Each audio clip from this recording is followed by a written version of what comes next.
Hello दोस्तों, welcome to history Holi. आज के इस वीडियो में हम देखेंगे गवर्नर्स ऑफ बंगाल, जिनका टाइम पीरियड है 1757 से लेके 1772। इसके बाद आएंगे हमारे 1773, जब रेगुलेटिंग एक्ट आता है 1773 में, वहां हमारे पास आ जाते हैं governor general of Bengal.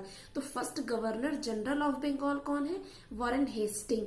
And then आता है हमारे पास गवर्नर जनरल ऑफ इंडिया। वो कौन है? First governor general India. First governor general of India कौन है? Lord William Bentinck. And then आता है हमारे पास viceroy. First viceroy of India कौन है? Lord Canning. इसी तरह फर्स्ट गवर्नर ऑफ बंगाल कौन है? Lord Clive. ठीक है, 1757 से ये मतलब कि गवर्नर्स का सिलसिला, गवर्नर जनरल, वायसराय, इन सब का सिलसिला 1757 से शुरू होता है। 1757 23 जून 1757 को बैटल ऑफ प्लासी होता है। ठीक है, जिसके पास से जो ईस्ट इंडिया कंपनी है उसका पोजेशन इंडियन टेरिटरी पे स्टार्ट हो जाता है। इसके पहले जो था, जो ईस्ट इंडिया कंपनी का मोटिव था, वो सिर्फ यहाँ पे ट्रेड करना था। लेकिन आफ्टर बैटल ऑफ प्लासी अब इनका जो है मूवमेंट वो ट्रेड टू टेरिटरी हो गया था। अब इन्होंने यहाँ पे टेरिटरी प्रोसेस करना भी शुरू कर दिया था। अब वो यहाँ पे राज करना, धीरे धीरे अपना साम्राज्य फैलाना, ये सब भी ये स्टार्ट कर दिए थे। ठीक है, तो हम देखते हैं अब फर्स्ट गवर्नर ऑफ बंगाल। तो गवर्नर ऑफ बंगाल फर्स्ट कौन था? रॉबर्ट क्लाइव, जिनका टाइम पीरियड है 1757 से लेके 1760 तक। ये हमारे बनते हैं गवर्नर ऑफ बंगाल कब?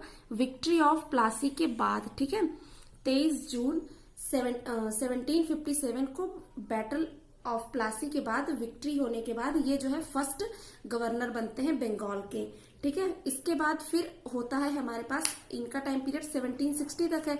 1760 में एक होती है ब्लैक होल ट्रेजेडी। आप ये बीच का देख रहे होंगे, ये भी रॉबर्ट क्लाइव के ही टाइम पीरियड में हुआ था। लेकिन रॉबर्ट क्लाइव, अभी ये क्या, थोड़ा मेरे नोट्स में दिक्कत हो गई है, मैंने इसको रॉबर्ट क्लाइव का ही है, इसको यहाँ लिख दिया, बट ये अभी बाद में आएगा। ठीक है, मैं इसको आपको सेट करके बताऊंगी। तो इसके बाद क्या आता है 1760 में हॉलवेल के टाइम पे क्या होता है? ब्लैक होल ट्रेजेडी, इसका नाम दिया है हॉलवेल ने।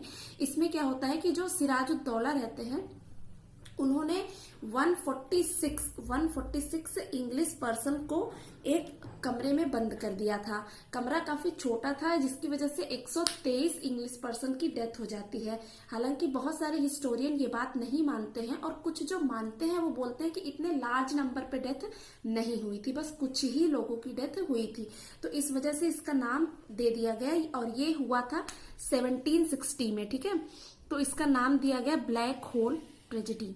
ओके, उसके बाद फिर चूंकि लॉर्ड क्लाइव के टाइम पे बैटल ऑफ प्लासी हो चुका था, तो इनको फिर ब्लैक होल ट्रेजेडी भी हुई। इसके बाद इनको वापस बुला लिया जाता है, और फिर आते हैं हमारे पास लॉर्ड वेंसिस्टार्ट। ठीक है, लॉर्ड वेंसिस्टार्ट आते हैं, जिनका टाइम पीरियड 1760 से लेके 65 तक रहता है। अब ये 65 तक रहता है, और 64 में ये बैटल ऑफ बक्सर करा देते हैं। ठीक है, इनके टाइम पीरियड में क्या हो जाता है? Battle of Buxar. अब ये बात आप ध्यान रखिएगा, बैटल ऑफ बक्सर जो है वो लॉर्ड वेंसिस्टार्ट के टाइम पे होता है 1764 में। लेकिन जो इसके बाद ट्रीटी होती है, ट्रीटी ऑफ इलाहाबाद, वो 1765 में लॉर्ड क्लाइव के टाइम पे होता है। ठीक है, जब ये बैटल ऑफ बक्सर करा देते हैं, यानी इनके टाइम पीरियड पे जब बैटल ऑफ बक्सर हो जाती है, तो इनको फिर से वापस बुला लिया जाता है। ठीक है, ईस्ट इंडिया कंपनी का जो भी हेड था, उसके द्वारा इसको वापस बुला लिया जाता है ब्रिटेन, और फिर से लॉर्ड क्लाइव को भेजा जाता है। क्योंकि ये प्लासी के बाद इन्होंने काफी अच्छे से चीजें मैनेज की थी, तो इनको फिर से जो है लॉर्ड क्लाइव को भेजा जाता है। और उसके बाद जब अगेन लॉर्ड क्लाइव आते हैं, तो अब इनका टाइम पीरियड रहता है 1765 से लेके 67 तक। ठीक है, फिर से जब आते हैं लॉर्ड क्लाइव, तो जब फिर से लॉर्ड क्लाइव आते हैं, तब ये करते हैं treaty of Allahabad with Shah Alam second. ठीक है, तब ये करते हैं treaty of Allahabad with Shah Alam second, जिसका टाइम पीरियड है 1765। ठीक है, और उस समय से 1765 से लेके बंगाल में क्या लगती है? हमारी डायरकी। ठीक है, डायरकी का मतलब होता है कि जो दीवानी राइट्स है बंगाल, बिहार, उड़ीसा की, वो ट्रीटी ऑफ इलाहाबाद के थ्रू जो है दीवानी राइट्स किसके पास चली जाती है, कंपनी के पास, जबकि वहां का जो रिस्पॉन्सिबिलिटीज, वहां का बाकी की जो चीजें होती है वो अभी भी किसके पास रहती है, वहां का जो नवाब होता है बंगाल का उसके पास। लेकिन जो राजस्व वसूलने का होता है, ठीक है, यानी कि जो मेनली जहां से इनकम होती थी, रेवेन्यू रिसोर्स जो थे, जो एडमिनिस्ट्रेशन कंट्रोल वाला जो चीजें थी, यानी कि पुलिस सेक्टर हो गया, ये सारी चीजें वो किसके पास चली गई, अंग्रेजों के पास चली गई, ईस्ट इंडिया कंपनी के पास चली गई, ठीक है। उसके बाद फिर अब यहाँ पे डायरकी यानी कि दो, एक तो नवाब वहां पे रूल कर रहे थे बंगाल में, और दूसरा अब ईस्ट इंडिया कंपनी भी बंगाल में रूल करने लगी थी, ठीक है।